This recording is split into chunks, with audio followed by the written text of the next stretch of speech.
Judge Altman, thank you for your courage, for your leadership, for your scholarship, and for honoring us with your presence this evening. Ladies and gentlemen, please join me in warmly welcoming Judge Roy Altman.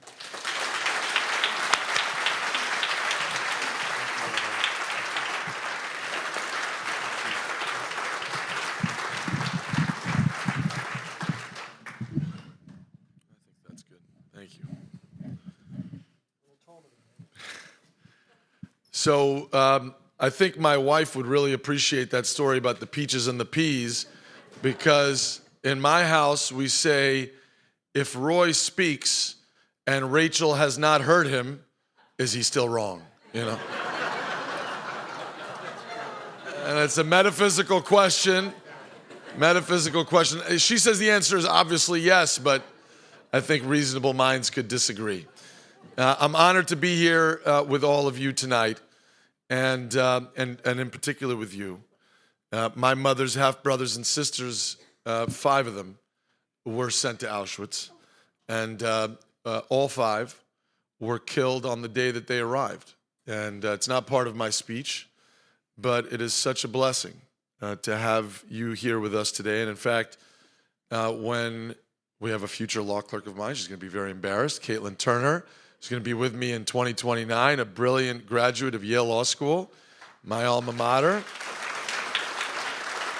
And she will see when you're in my chambers and you walk through the hallway to come into the courtroom where I put my robe on just before I come onto the bench, the last thing I have there is a black and white photo of those 5 children, 4 boys and a little girl, to remind me of where we all come from. By the way, my predecessor had a mirror there, so you could see how our priorities are different. So I want to start where it all began for me, which is on October 7th. You know, if you had asked me before October 7th how I wanted people to remember me, I would have said that I wanted them to know that I was a fair judge, a model citizen, a good husband and father and friend who had come to this country from Venezuela when I was just a little boy, knowing nothing and having no one, but who was always taught from a very young age that in this country you could be or do anything so long as you treated people with respect and worked hard, and that's been true for me. I became a naturalized American citizen when I was a teenager, and less than 20 years later, I was the federal judge swearing in 200 of our newest citizens every couple of months, telling them, each of them, that just 20 years ago, I was sitting where you're all sitting today, waving my little American flag, a miracle that could only come true in the greatest country the world has ever known, the United States of America.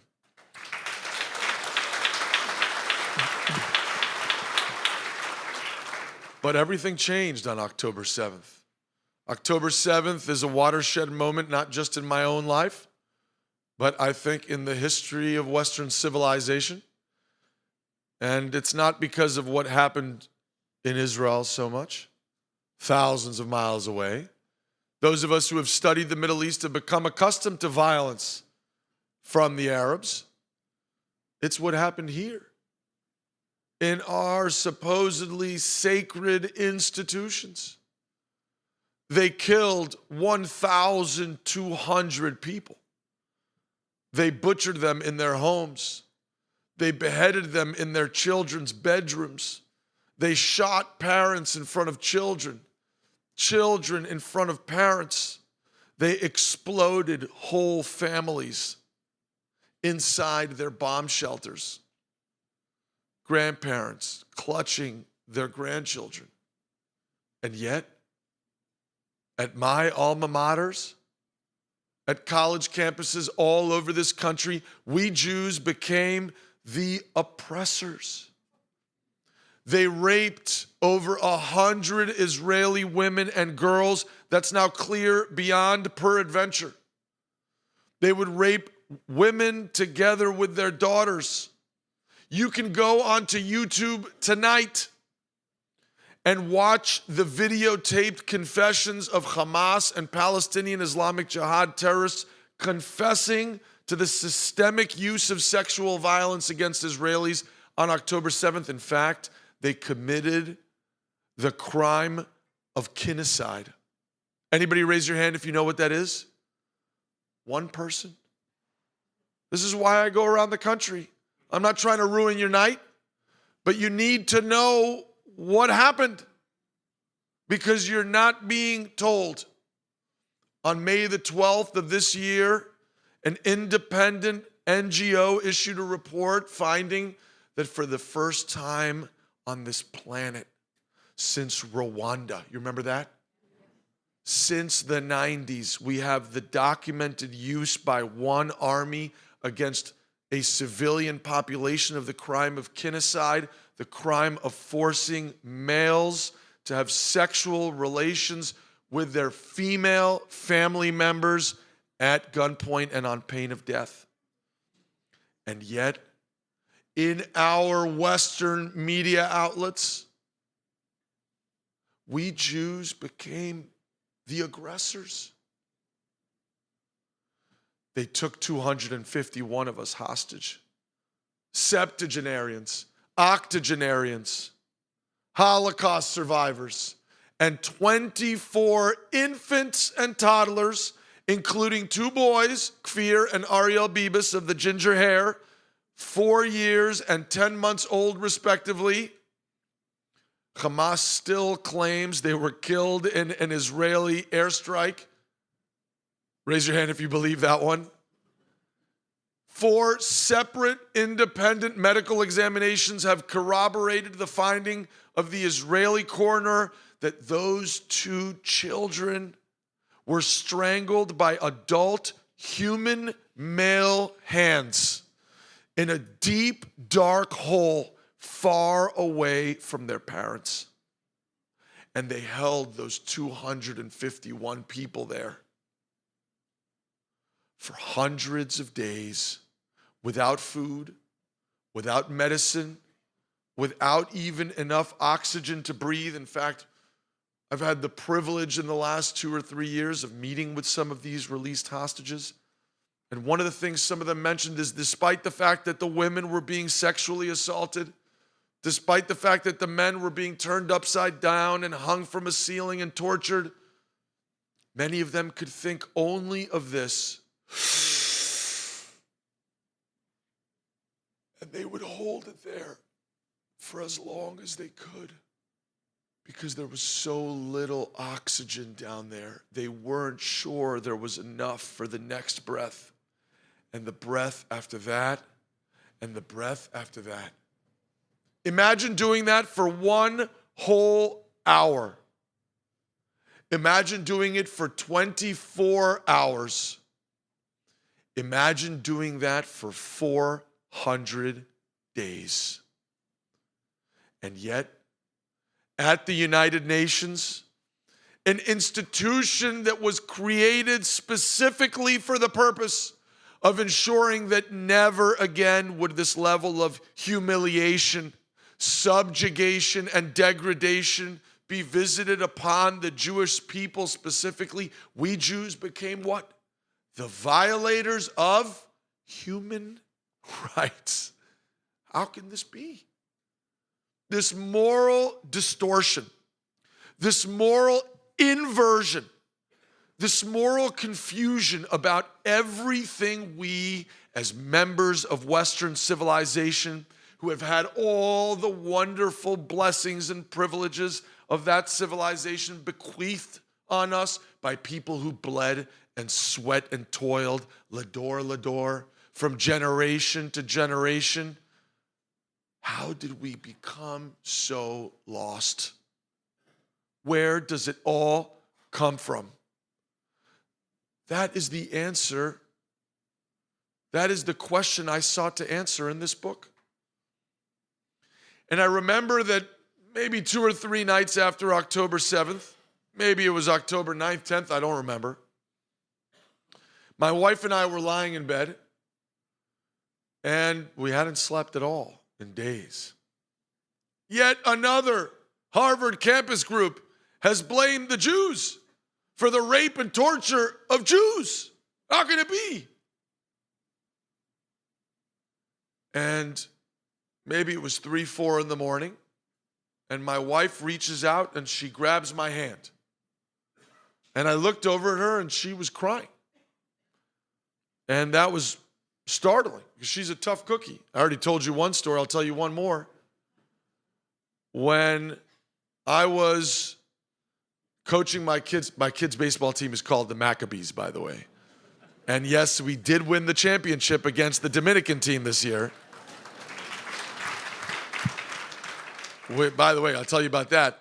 We were before the game with the umpires. They were signing the lineups, and the Dominican coach, he comes up to me, he goes, "Oye," you guys aren't from Miami, but that's how we talk to each other, you know. He goes, "Oye, what the fuck is a Maccabee anyway, you know?" And I was like, "It's an ancient Jewish warrior, you know?" And he goes, okay, that's pretty good, that's pretty good. And then, you know, we beat them in the championship game. And afterwards, you know, all the kids are shaking hands. Good game, good game, good game, you know. And then I hear the second coach say to the first coach, "Oh yeah, so what the fuck is a Maccabee anyway, you know?" They're like robots, you know, Jewish robots. And I hear the first coach that I had spoken to say to the second coach, "It's a valiant Jewish warrior." And I was like, okay, you know, he put the word valiant in there. So we're giving the trophies out to the kids, and I say, "Boys, you see that coach over there? He thinks you guys are valiant, you know?" Now, these kids are 6 years old, you know? So my son, who kind of speaks like a mob boss, he goes, "Papa?" I go, "Yeah, buddy." He goes, "What does the word valiant mean?" And I was like, "Doesn't matter. They think you're special." Anyway, so we coach baseball. I'm out there. I give my wife the phone to take some pictures and videos. And then I get my phone back after the game. I'm with her all weekend. I don't have occasion to call her. But afterwards, I go to Chambers, and one of my law clerks was leaving, a going-away party. And so I'm with that law clerk, and another law clerk is taking a picture with my phone. She's taking a picture with my phone, standing there, and then she starts shaking. She goes, "Judge, the Supreme Court is calling you." And I was like, "Oh, the Supreme Court? Like, which one, you know? Which one do we think it is?" So I take the phone. I look at it. It says, "The Supreme Court." I answer, and it was my wife, you know? She had changed her name in my phone to show me who's boss, you know? Anyway. All right, we're going to get back to Syria. Stop laughing for a minute. So we're lying in bed. It's 2 or 3 nights after October 7th. It's 3, 4 in the morning. And my wife is crying. I said, "What's wrong?" And she said, "How is it that 80 years after the Holocaust, we Jews are still all alone?" And I thought, what an unbelievable thing to say. I'm a federal judge in my community. I played football and baseball in college, which is like my least Jewish trait, by the way, you know. Who could be more assimilated? Who could be more a part of the fabric of our society? What do you mean alone? But then something amazing happened. By the dozens and ultimately hundreds of people, friends, acquaintances, and people I'd never met before who were not Jewish, called and wrote and came to visit to show us what? That we were not alone. And that we would never be alone in this country again, the way we were in Europe when my grandparents, friends, and neighbors and teachers left them all behind. And who were these people? They were Christians, Catholics and Protestants and Mormons from all across the 50 states. And they would invite me all over this country. And I spent the last 3 years traveling to almost all 50 states, giving speeches about Israel, its ancient past, its painful present, its hopes for a brighter future. I've been to over 100 churches. I've been to all the kinds of churches. I told the rabbi before, I've been to the ones where we hold hands before we eat, the ones where we don't hold hands before we eat. I've been to over 65 colleges, law schools, and high school campuses, including all the ones you read about in the newspaper. And everywhere I would go, somebody in the crowd would say, "Hey, Roy." And I'd be like, "Well, that guy's a real asshole. Who's calling?" Nobody calls me that anymore, And I'd be like, "Who is that guy?" And they would come up to me and they would say, "Hey, I'm a federal judge here in Kentucky. I'm a federal judge here in Ohio and Texas and Nebraska. And I'd like to see Israel through your eyes." And so I started a program to take federal judges to Israel. And I'm proud to say, that in the last 3 years, we've taken 10% of the entire active federal judiciary in the entire country to Israel. And we have raised enough money to take every federal judge in America who ever wants to go forever.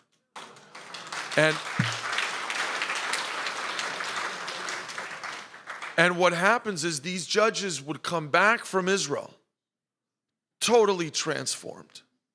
By the way, these judges are right and left and center, appointed by every president who's still alive. They're Christian, Protestant, of every denomination, Catholic, Mormon, some Jews, black, white, Latino, Indian, Asian, you name it. In fact, I was just at the Altman Synagogue on the Upper East Side in New York. A wonderful shul, actually, one of the last few. And it was packed like this, but young, all young people. Not that you're not young, younger. And two non-Jews came up to me, young non-Jewish men. And I said, "What are you guys doing here? Conversion, And they said, No, Judge. We clerked for judges you took to Israel in 2024 when the war had just started. And we had to meet you." I said, "Why? I brought your judges back safe and sound, just like I promised, And they said, No. What did you do to our judges?" One was from Colorado, one was from Idaho. I said, "What do you mean?" They said they came back from Israel with a PowerPoint presentation that they would force everyone to watch. All the other judges had to watch it. The law clerks, the court security, the marshals, the lawyers, everyone had to watch it, proving that Israel was not committing a genocide in Gaza. And by the way, this has happened all over the country. One of the great blessings I've had is the opportunity to come back and barnstorm states with our judges, Texas and Alabama and Arkansas, speaking to their own communities in their own language at high schools and churches about what they saw. In fact, I've been to so many states in the last 6 months. Caitlin says, her sister, who also works for me, says I'm the busiest man in the world. I've been in 3 states giving 3 different speeches about Israel in the same day, waking up not knowing which state I was in. I know I'm in California. Don't worry about that. I developed this disgusting nodule on my vocal cords that had to be surgically removed, which meant that I had to be silent for 8 whole days, if you could believe that. But my wife says it's like the best Hanukkah present she ever had, And in the course of those thousands of conversations I've had about Israel, I've come to recognize that the entire conversation about Israel, especially on campus, but in the news and in the church, it's all driven by 6 main claims that millions of people in this country believe about Israel. And the good news is, 2 pieces of good news. One is each of the 6 claims is totally false as a matter of fact, history, and law. And second, each claim is at its core actually a legal claim. Is Israel violating the laws of war, genocide? Is Israel discriminating against its Arab citizens, apartheid? Is Israel taking land that doesn't belong to it, occupation, settler colonialism, etc., etc.? These are all just legal questions that require legal experts to give legal answers. And I thought, well, we have a language that we use to address contested legal claims in this country. We have a methodology that we have developed over the course of hundreds of years in order to be able to adjudicate legal claims.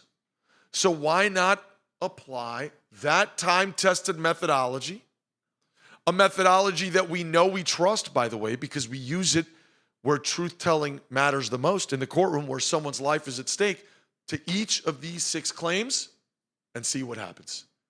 And that's why the book is called Israel on Trial. We put Israel on trial. 6 chapters, 6 claims. Each chapter gets a claim. We apply the relevant legal methodology. We produce the facts, and we issue a verdict one way or the other. Now, I'm not going to tell you what the verdict is because you got to read the book. And that's basically all I'm going to tell you about the book, because the book is going to be out there for you, I think, and I'm happy to sign books for everyone at the end. But I want to talk to you about something else. You know, when we come back with these judges, one of the things that happened is that other judges started to hear about it. And I started to get these calls from state Supreme Court justices. You've heard of these people? They're kind of like me, but much less powerful, okay? And they would call and they would say, hey, what's with the discrimination? You know, how come only federal judges get to go? We're important too, you know? And so they made a good point, so I thought about it for a while. And then I said, I don't got time for you people, you know?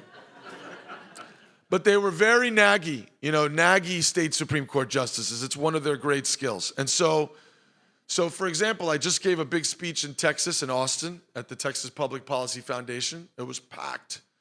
And the entire front row was justices from the Texas Supreme Court.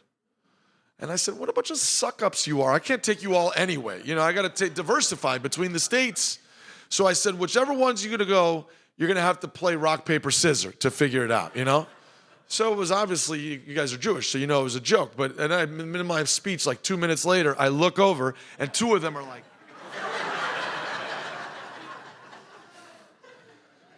so I felt bad for them. So now I'm honored to say that we have started a foundation to take state Supreme Court justices to Israel. And in October of this year, on the 18th, our first annual state Supreme Court justice trip will leave with 20 justices from 20 different states. And we will now, don't tell my wife, you know, don't tell the Supreme Court, we're going to be leading 2 trips of of judges to Israel every year, federal judges in March and state Supreme Court justices every October, until every federal judge and state Supreme Court justice in the country has gone to see it for themselves.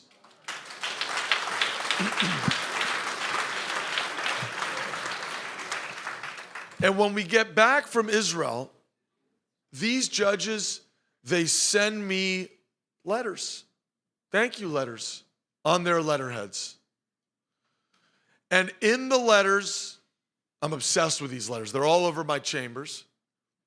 In the letters, they say, for the most part, that aside from marriage and children and their appointment as federal judges, these trips to Israel were the most transformative events of their whole lives. And they generally give one of 3 reasons for that. And it's those 3 reasons I want to spend the rest of my time talking to you about tonight. The first reason is because in Israel, you see a people who are willing to fight, and in some cases to die, for the Western civilization we all benefit from, the Western civilization we claim all to believe in, but who do it with optimism, with love, and hope for the future. On our first trip to Israel, we went to Re'im. Who's been to Re'im? 3 or 4 Zionists in the room. Everybody else hates Israel.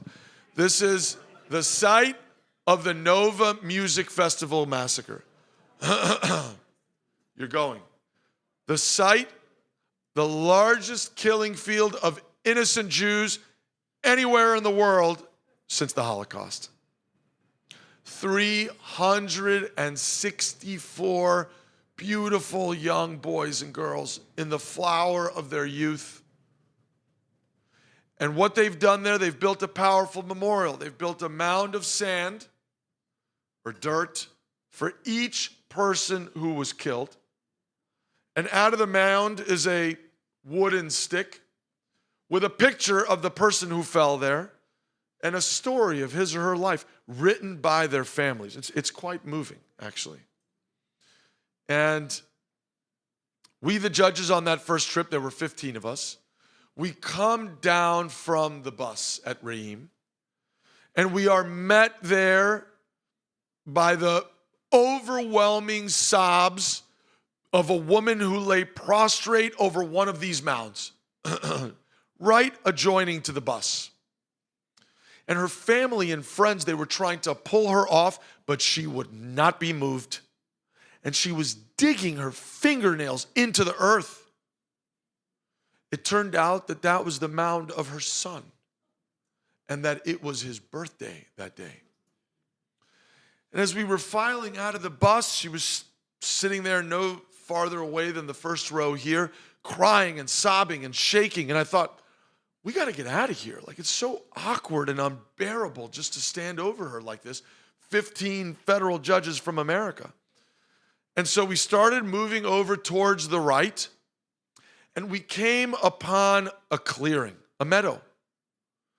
And I instantly recognized where I was.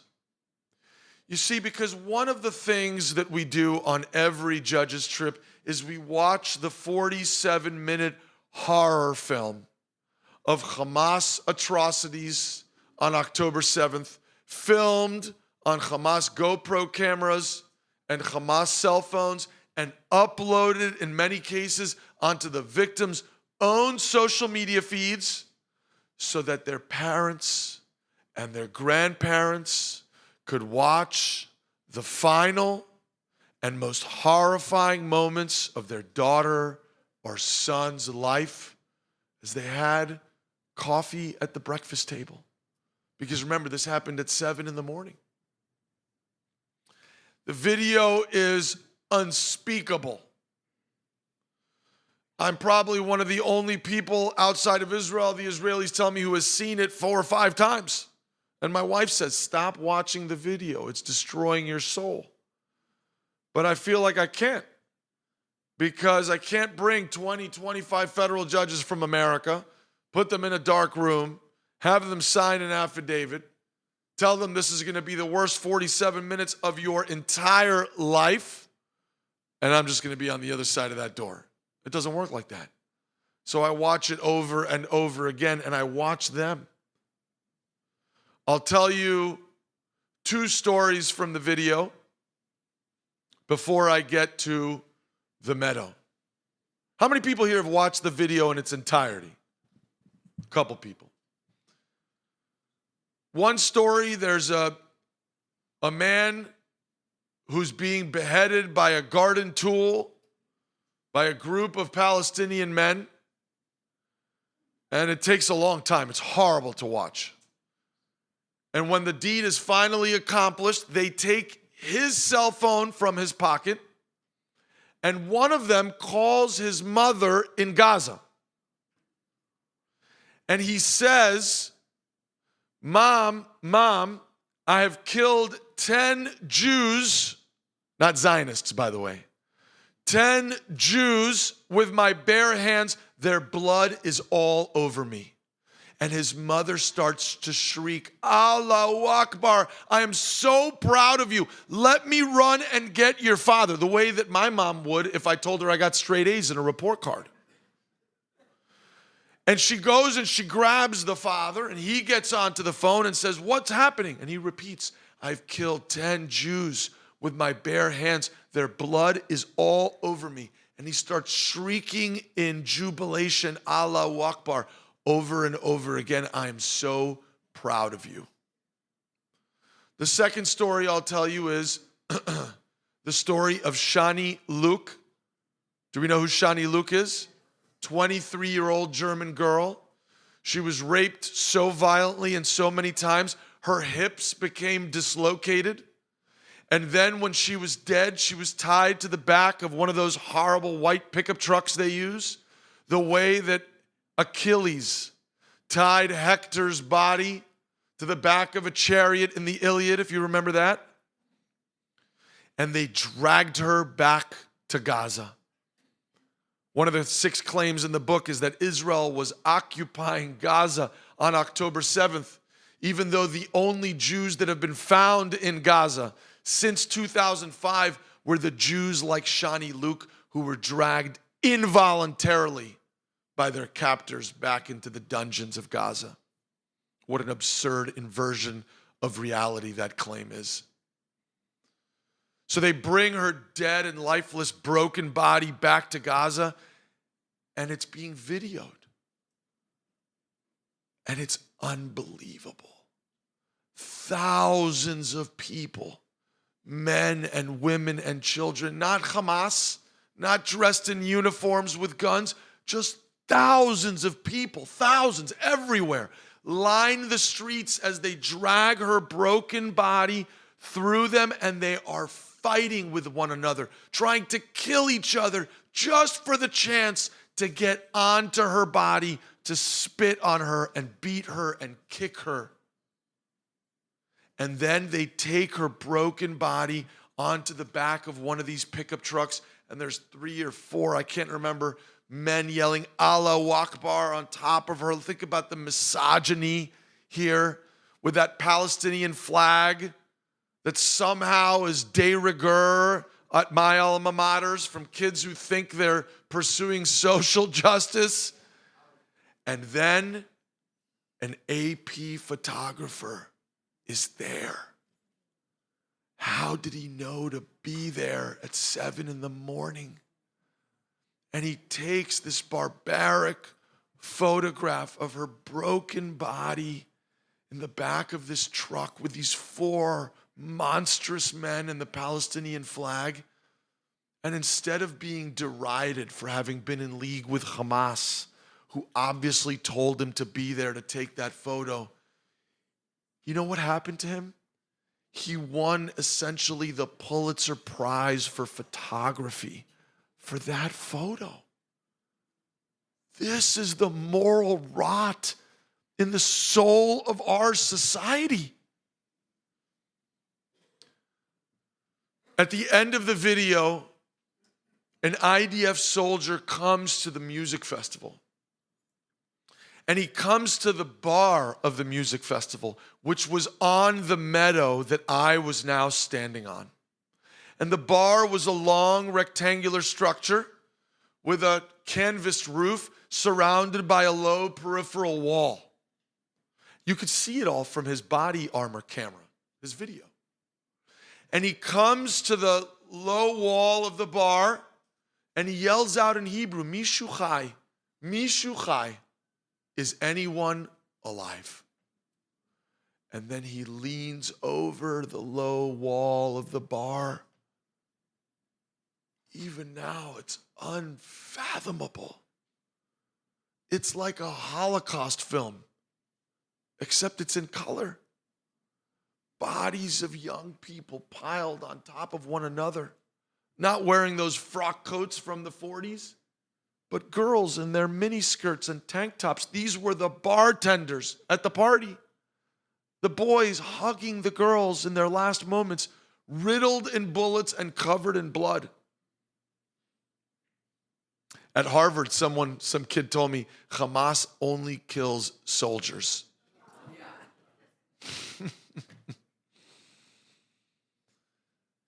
Even this soldier is so shocked by what he has seen that he yells out, wow, wow. You hear him on the video. He can't believe it. In Israel. That's where I was standing. And as I started to look around and recognize that I was standing on sacred Jewish soil, I thought I heard music. And I thought I was going crazy. But I looked up and then I saw them. These 50 women in a giant circle. And one of them said, please join us. So I did. And then we all locked arms like this. And that's when I noticed that all these other federal judges from America had been following me the whole time. and were interspersing themselves along the circle too. And we all locked arms together and we started to sing. And do you know what we sang? We sang Hatikva. And there wasn't a dry eye anywhere in that circle, Jew and non-Jew alike. And I thought to myself, what an unbelievable symbol of these people.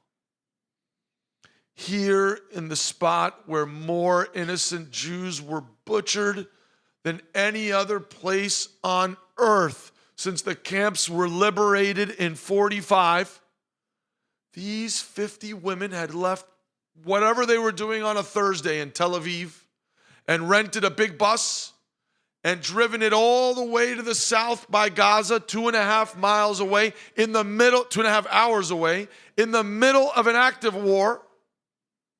And they got together on that blood-soaked, sacrosanct earth and locked arms with federal judges they'd never met from America. And they sang a song, not of hatred or vengeance or vindictiveness, but of hope. Because that's what Hatikva means. It means hope. Hope for each other, hope for the country, hope for the land for which they and your ancestors have bled and sweat and died for over 3,000 years. A people who are deserving, our judges time and again write to me, of our love, our admiration, our respect. The second reason our judges give for why these trips are so transformative is that Israel is a place where, let's face it, miracles still happen, okay? Our last judges trip was over Ash Wednesday. Now, you don't know what that is, but you can ask your local priest later, okay? And by then, we had ballooned to 25 judges. And it's an amazing thing, by the way, because these judges, they have perfect lives, okay? They live as kings or queens of their courtrooms. Everybody calls them Your Honor. Everybody has to stand when they walk into a room. By the way, I noticed that nobody stood when I walked in. I'm a little bit offended. Even Caitlin did not stand, you know. They lead these perfect, safe lives. We're there for life. If you've read the Constitution, we're there for life, whether you like us or not. And they traveled thousands of miles away to the desert in the middle of a hot war on 7 fronts. So hot. How hot? I'll tell you. Every trip to Israel, when we start the trip, you know how it goes. You wake up at 3, 4 in the morning, you're jet lagged. You roll, and you can never get back to sleep, right? It's terrible. So I started a thing where I take the judges who are able on an early morning, 5, 6 in the morning, jog through the old city, behind the Garden of Gethsemane. You don't know what that is either, but behind the Garden of Gethsemane, up the Mount of Olives for sunrise. You see it once, you never forget it. And on the first such trip, I was stretching with the other judges, leading a little stretch, and the Israelis started going wild, waving their hands. Everybody was going crazy. I said, what is it? I was listening to an episode of a podcast. They were like, so I pulled out the earphone, and then I heard it. Rockets from our friends, soon-to-be friends, in Lebanon. And so, you know, they shuffled us into a bomb shelter. But I'm an optimist. You know, I figure 5 or 10 minutes, we'll be out there on a run. So we got to keep stretching. And, you know, you guys remember when you turn 40, the calf is the first thing that goes, you know. So I'm stretching my calf the way one does, pushing up against the wall. And one of the Israelis, he comes to me, he goes, Judge, I know you are only American, but that's not going to hold up the walls, you know. This is the context in which these judges left everything behind to come to Israel. And we ballooned to 25 because although we had spots for 20, I would invite, like you do to a bar mitzvah or a wedding, I invite 40 for 20 spots, thinking somebody will be busy and won't come, you know. And so I'd send the email out. This happens now every time. I send to 40. I go into the courtroom to do judgy type things, sentencing people and, the fun stuff. And I come back a few hours later, and 25 of them had said yes. And I just don't have the heart to tell 5 of them they can't come. So I called World Jewish Congress and said, you got to come up with money for 5 more. So that's how we ended up being 25. So the last trip to Israel, we were 25. We were there over Ash Wednesday.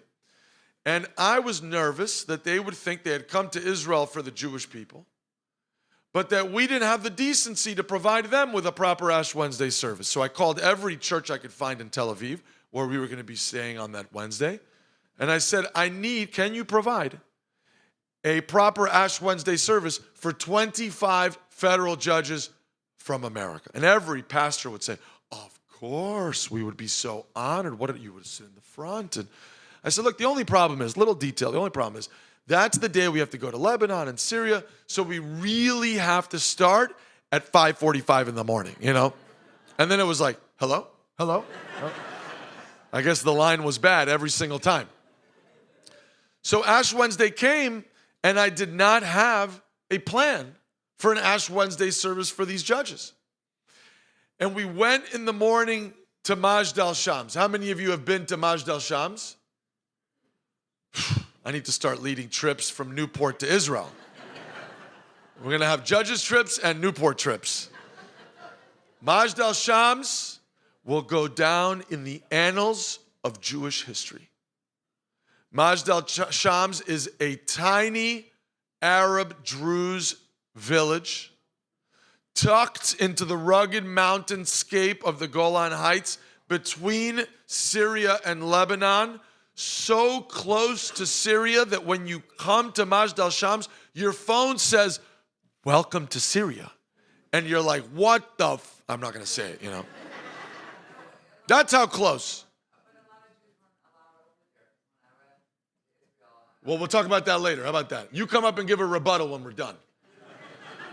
So we went to Majd al-Shams, and Majd al-Shams is a place where a Hezbollah rocket from Lebanon landed on a beautiful green soccer field in the middle of the town that the Israeli government had built for the Druze children, killing 12 Druze children ages 8 to 13.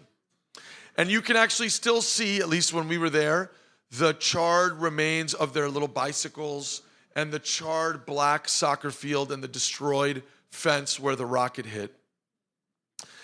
In fact, in college campuses, we talk about apartheid. They call Israel an apartheid state. And I tell them, did you know that Hezbollah started bombing northern Israel on October 8th, killing Jewish children, destroying Jewish homes and synagogues, forcing 80,000 Jewish residents of the north to evacuate their homes and move to hotels in the Negev by the Dead Sea for over a year. And Israel did almost nothing. But it was the death of 12 Druze children that the next day precipitated Israel's decision to say that was a red line, here and no further. As I tell kids on college campuses, you can tell a lot about a people by who they are willing to send their sons and daughters to die for. And in this case, Israel sent thousands of its precious sons to fight, and in the case of over 100 of them, to die in the hills of southern Lebanon, not for a single Jewish child, but for 12 Druze children. If that's apartheid, Israel's doing a real bad job of it. So we went to Majd al-Shams, and we had an incredibly moving ceremony on that soccer field. There were 24 judges other than me, 24 parents for the 12 children. Each judge was assigned to a parent and laid a wreath or a memorial on the spot where each child was killed. And then we got back onto the bus, and my anxiety about the fact that it was now the afternoon and there was no Ash Wednesday service was effervescing. And you know how these trips to Israel are, right? Like you're always somehow, no matter what you do, an hour or 2 hours behind on the schedule. And the Israelis are always yelling at you, yalla, yalla, yalla, move, move. And you're like, don't yell at me. Don't you know how important I am? No, I don't say that, but I think it, you know? Well, we get onto the bus. My anxiety is building. And the Israelis come to me and they say, Judge, we don't know how it happened, but we have an extra hour on the calendar. This is our first miracle, by the way. So now we have to travel from the Golan in the northeast of the country to Caesarea for dinner on the far western coast of the country. What do we have to cross in between? There's one Israeli, Shama. The Kinneret, the Sea of Galilee. Well, they got to have a church on the Sea of Galilee, right? That's what I thought to myself. So I typed into my cell phone a very sophisticated search. Okay, you want to know what it is? Just for when you're there, you know how to do it. I typed in Church Sea of Galilee. And would you believe it, like 30 of these things popped up. And I called the first one, the Church of the Primacy of St. Peter. By the way, this church is so unbelievable that I'm now planning a trip of 13 families from all over the country who are Catholic, and we're getting their children. These are friends of mine from college and law school and whatever, because I have all this time on my hands. I'm taking them all to Israel, and we're baptizing all the Catholic children in the Sea of Galilee at the Church of the Primacy of St. Peter with the Italian priest there, whose name is unpronounceable. But anyway, I call the priest and I say, Father, I desperately need an Ash Wednesday service for these 25 federal judges from America. And you know what he says? Praise Jesus. And I said, why praise Jesus? And he said, Judge, you're not going to believe me, but 15 or 20 minutes ago, my supervising priest came to me and said, Father, it's the afternoon. Anyone who's wanted an Ash Wednesday service has had one. Go home and I'll see you tomorrow. And I said, I have a premonition that I should stay for 15 or 20 more minutes. And then you called with 25 federal judges from America who need an Ash Wednesday service. So then I said, praise Jesus. This is our second miracle, by the way, for those of you who are still scoring at home. So we drive to the Church of the Primacy of St. Peter, and this is no ordinary church. I don't want you to misunderstand me. When I say that the church is on the Kinneret, I want you to understand that this church was built on the spot where an older church was built, which was built on the spot of a still older church, which was built on the, you get it, like Russian doll, going back thousands of years. And no, despite what you saw on TikTok and in the New York Times, the people back then were not called Palestinians. They were Jews who had lived in Jewish land with Jewish kings and Jewish shopkeepers and Jewish rabbis going back thousands of years in that country. And the edge stone walls of the church are so close to the Sea of Galilee that if this bima is the stone wall, then the front row here where this gentleman is sitting are the waves of the Kinneret lapping up against the church. And behind the church is the Mount. Get the cell phone, get the cell phone. If this were my courtroom, I would have you executed, but we're far away from my jurisdiction. I have no power here. Back there is the Mount of the Beatitudes, where Jesus gave the Sermon on the Mount. And he comes down from the Sermon on the Mount, and of course, he's hungry, just like I'm going to be after this speech. And there's no table, the gospel tells us. So he eats fish and bread with 7 of the disciples on a giant stone. And this church was built around that stone. The way that, if you remember your Odyssey, Odysseus built his home around the giant tree out of which he had whittled the bed that he and his wife slept on. Just like that. And you walk into this stone church, and the stone it's gorgeous and unbelievably large. It's like 14 feet long, 7 feet wide. It takes up about a third of the area of this church. And it does have signs around it that say Asur likanes po, but they're in Hebrew, So the judges, not speaking Hebrew, they see the stone. They hear about the stone. And onto the stone, all the judges go, kissing and touching the stone, And the priest, poor guy, he comes to me, he goes, Judge, get the judges off my stone, And I was like, Father, nobody's touched that stone in 2,000 years. Let the judges kiss the stone, And then we had the most moving, the most inspiring, the most memorable Ash Wednesday service, certainly I ever had, Ash Wednesday service any of these judges had ever had. In fact, the chief federal judge of Nebraska bought a copy of my book for every single judge in Nebraska and sent them a note with the book. And he told them in that note about one thing, about that stone. The third reason our judges give for why these trips are so transformative, the last one I want to share with you tonight, is that in Israel, you feel our joint national, spiritual, and religious home. This is where the Judeo-Christian family of religions, the family that built the greatest civilization the world has ever yet known, the family that built the crown jewel of that civilization, the United States of America, the greatest force for good the planet has ever yet known, comes from. I guess I'm talking a lot about Jesus today. I'm sorry, Rabbi. I don't know. I'm inspired. As you can tell, I spend a lot of time in church.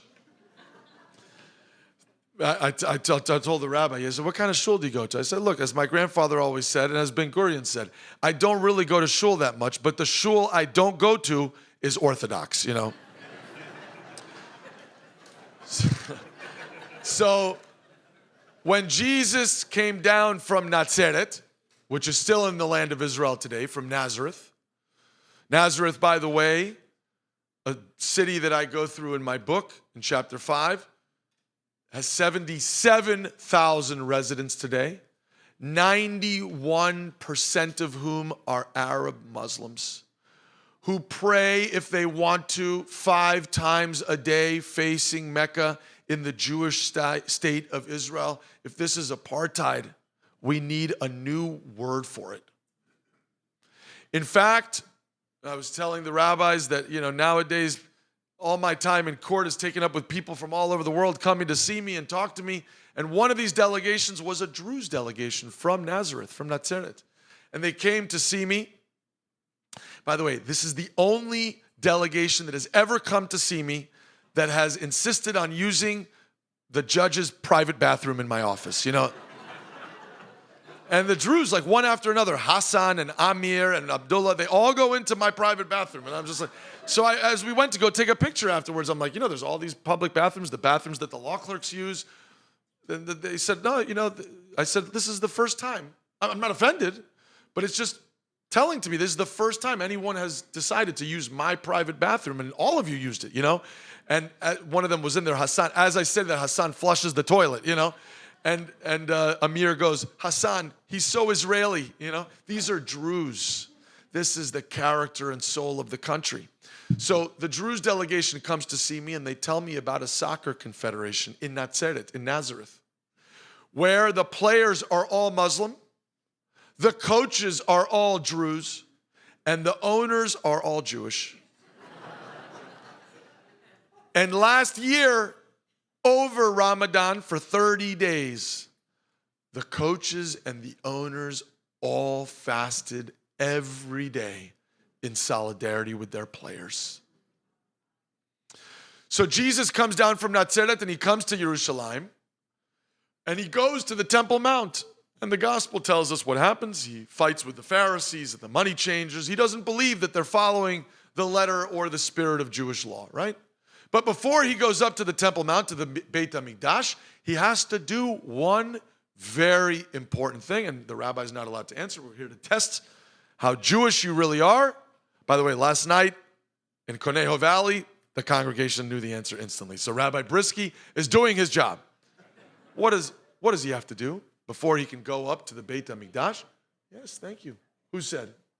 He has to go to the mikveh. He has to bathe. The gospel tells us that. And it tells us where he bathed. He bathed in the Siloam pool.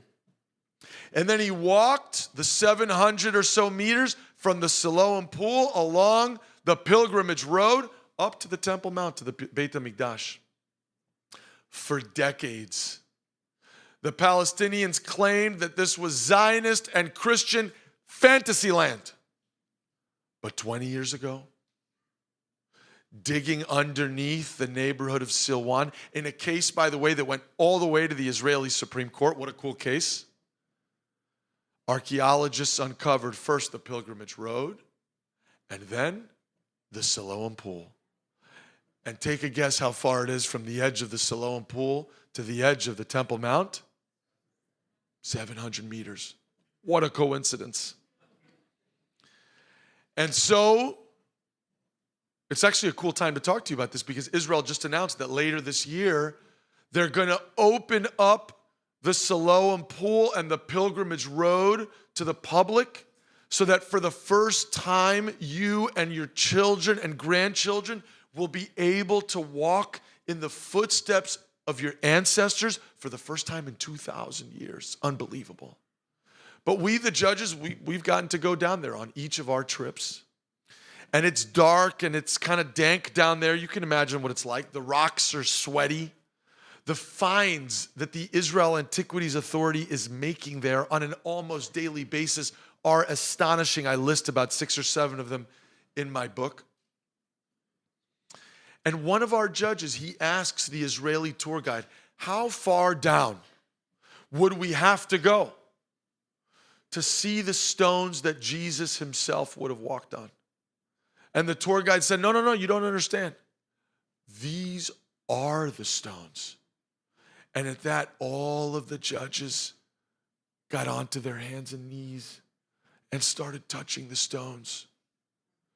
And I got onto my hands and knees too, just not to be like the weird Jewish guy, you know? And as we're all on our hands and knees, I turn and lock eyes with one of our judges, not like in a creepy way, you know? And he was welling up. He was tearing up. You could see it was like his eye was red. And we've talked about it many times since, he and I. You know what he says? He says, in that 4x4 stone in the darkness, I recognized that I had come to Israel for you, Roy, and your people, and your history, and your heritage. Maybe we all did. But I understood for the first time that I would be leaving Israel, having left my own people, my own history, my own heritage. You see, because no one who walks in the valley of Elah, who climbs the steps of Masada, who digs deep into the pool of Siloam, can ever be confused again about the eternal truth, which is that the entire Judeo-Christian experiment, an experiment that gave us monotheism, the Bible, Jesus, of course, but a sense of democratic purpose. Remember, every religion before then was a religion that required an interlocutor, a divine king, queen, or emperor who stood between the people and God Almighty, who was in many cases himself a reification of the Lord. We, the Judeo-Christian tradition, are the first people who, through our religious exercise, created a political experiment that said, no, we don't need an intermediary. We are all the children of God together. And that experiment comes from one land, and that's the Holy Land. It comes from one place, and that's Israel. It comes from one city. Our judges will never forget it. And that city is the holy city of David, the city of Jerusalem. So let me conclude with this. Every judge's trip starts the same way, at Yad Vashem. Many of you have been to Yad Vashem, I'm sure. It's a long building that stretches from left to right? And it's got an open layout so that if you're on one side, you turn around, you can see all the way through the building. And when you start at Yad Vashem, you start all the way on the left, and they've got the triangular wall and a movie in black and white that plays from left to right. And on that movie, you see all the rich vibrancy and diversity of Jewish life in Europe from before the war. You see the two Orthodox Jewish men in their taluses swinging a Jewish boy across the threshold of a synagogue in Poland, and the more assimilated Jewish girls wearing their bathing suits at a swim meet in Germany, and the families sitting down for Shabbat dinner in Latvia, and the Pesach Seder in Lithuania, and on and on and on. And at the very end of the film, you see these teachers gathering these 40 or 50 children into nice, neat rows. And then the movie ends. And you don't get to see what it's all about. What are they doing in those rows? And then our tour guide at Yad Vashem, he's the chief archivist of Yad Vashem, an amazing man. And he told us that a few years back, they undertook a project to identify every face in that film. And would you believe it, they managed it. Every person was identified. But it was tragic. Because some ridiculous percentage, I don't remember, 90, 95% of the people in that film, including all of those children, were murdered in the 6 years of the Holocaust. And then you wind your way through the entire museum, and you walk through the ghetto at Warsaw, and the killing fields of Babi Yar, and the gas chambers at Auschwitz, and you come out all the way on the other side, the right side of the museum. In fact, you could turn around, look all the way through the museum, and still see that movie playing from left to right on the front wall of the museum that you left behind 2.5 hours before. And just as you're about to walk out, there's a TV screen there in black and white. And you look at it, and you recognize it. It's those teachers again. And they're gathering those 40 or 50 children again. But now you can see what they are. They are a choir. And now you can see what they are doing. They're singing a song. And do you know what they sang in Germany in 1933? They sang Hatikva, the anthem of the Jewish people. The same anthem that me and those judges and those 50 bereft women had sung on that blood-soaked earth after October 7th. And then you open those big glass doors, and there you have it. The foothills of Jerusalem, full of Jewish homes and Jewish schools and Jewish synagogues. Any idiot can understand the symbolism. If the army of the Jewish people had existed in 1933, those 40 or 50 Jewish children would have lived. They would never have let them die. If the army and the nation state of the Jewish people had existed in 1933, those rich and vibrant Jewish communities all across Europe that had existed for thousands of years, you've been here for a couple hundred years in America. We're a drop in the bucket compared to them. And just like that, they were gone. If the army and nation state of the Jewish people had existed in 1933, those rich and vibrant and flourishing communities would have survived. Always remember that on October 8th and 9th and 10th, we, the judges of the United States, we put our robes on. And we went into our courtrooms and we did the people's business just as we do every day. And you who are dentists and lawyers and doctors And businessmen and women, you went to your businesses and your offices and you met with your clients and your customers and your patients just as you do every day. But always remember that the judges of Israel on October 8th and 9th and 10th, many of them put their robes aside. The doctors and the lawyers and the dentists of Israel on October 8th and 9th and 10th, they turned off the lights of their businesses and closed the doors of their offices. And they went home and they kissed their wives and their children goodnight and they went off to fight. And in the case of over 1,000 of them, to give, in Lincoln's words, the last full measure of devotion for their people. They ain't never coming back. Never forget that when they made that ultimate sacrifice, they didn't just make it for the 7 million Jews who live in Israel.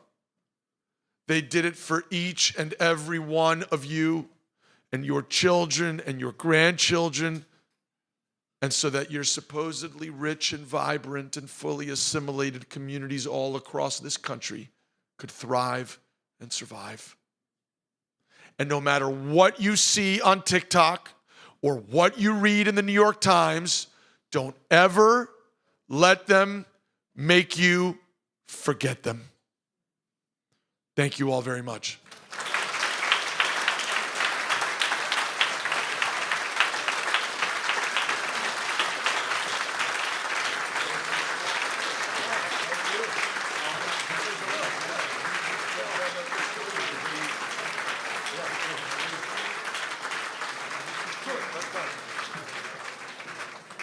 Wow. This Judge Altman, powerful, moving, inspiring. It gives us so much hope for a brighter tomorrow. The work that you're doing, may you go from strength to strength. And you are changing this world. And I don't know how you do it, but I did have you guys know who Dan Senor is? He's a real hero of mine and many of yours, and he's a friend, and he sent me a nice text the other day. He said something like that, you're having a real impact in the world or something like that. And I showed it to my wife because she knows Dan, and my wife says, tell Dan that since you started speaking about Israel, Israel's popularity has precipitously plummeted in every poll. So maybe you should just shut the hell up, keep at it.